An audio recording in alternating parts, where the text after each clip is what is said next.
What's going on? Justin from H2O Plants, and today we are taking a look at this new sword plant that I got here. It's a really cool looking sword. It's called Sparkle Sword, and we're going to tell you all about it. So we just recently had this plant available on our order slip from our wholesaler, and it looks really cool, honestly.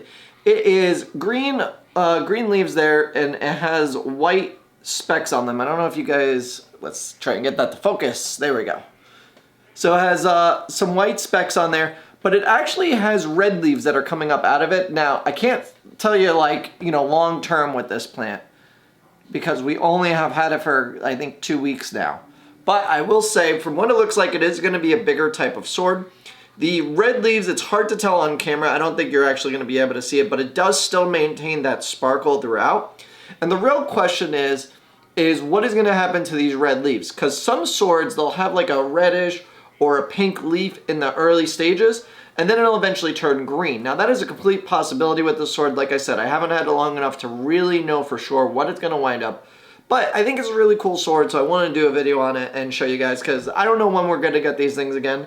Sometimes they have like these random plants that come up that are, available for a couple weeks and then they just go away. So I didn't want you to miss out, on this plant. So it is a really cool plant. As far as I can tell from all my research, it's a low to medium light plant. Doesn't need a whole lot of light. CO2 doesn't matter. If you have root tabs or a good substrate, that'll go a long way. It's like any other sword. It'll eventually produce a stade that'll produce babies along the stade. And you just pretty much, to trim the plant, you just remove older leaves. So like this is the oldest leaf here, so you basically just pluck this thing off and that would be just fine. Any leaf that's cut, this leaf actually is for some reason cut, you could just pluck that leaf off if you wanted to.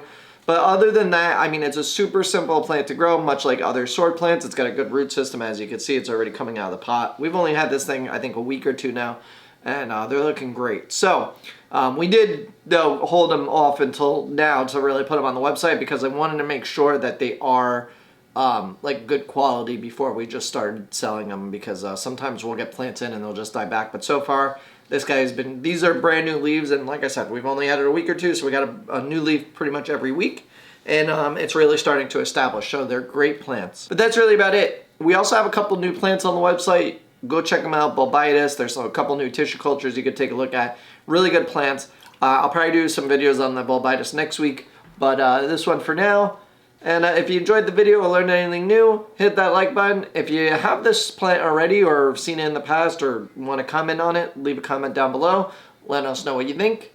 And if you're new here, consider hitting that round button to subscribe. If you want to check out any of our previous videos, you can click either one of those. And I will see you guys next time.